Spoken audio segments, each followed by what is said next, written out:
Morning, guys. Rural Homesteaders here. Talking Brussels sprouts today. Somebody asked a question about what happens if you leave your Brussels sprouts in the ground. Here it is, mid-November, and here are our Brussels sprouts.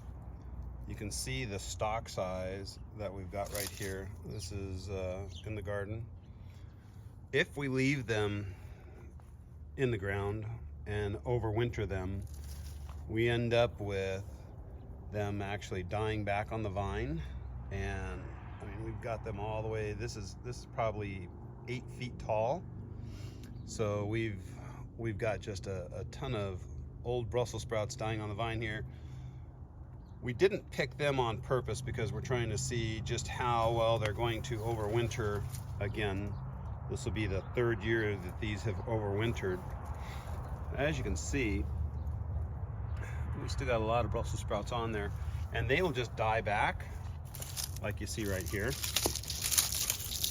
But then what's going to happen is they're going to just come back up. They're going to, if I tear all this apart, you're going to see that we've got little tiny eyes starting, and that's what's going to happen. You're going to end up with the plant being taller. You can see how we've got some green here at the top coming in, and that's what we do with some of our stuff, some of the other stuff.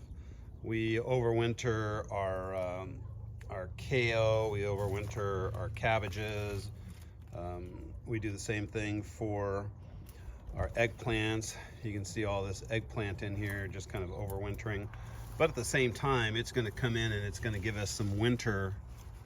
You can see we're getting blooms right here. So we're going to end up with some, as long as we don't get a hard freeze, we're going to end up, because you can see there's just a bunch of flowers in here still. That's going to do well for us in the winter. We have a mesh up here that we put in at the end of summer. That's going to keep the snow or the frost from landing on it. And we'll end up with some vegetables over the winter. But these little guys right here, when it comes to our Brussels sprouts, we just leave them in the ground, let them grow. We pick what we're going to eat, and then we just let the rest kind of sit on the vine, because that's going to, what happens is once these things, we've already had a frost, and so now this guy thinks it's time to bloom back out. And you can see how they're just blooming right over top of the old stuff. The old stuff is still on here, but the new stuff is blooming right through it.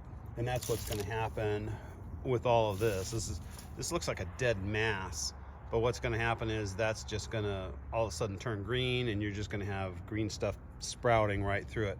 Same thing with this stuff over here. It's just going to all of a sudden turn green, and it's miracle of life right there. So hope that helps.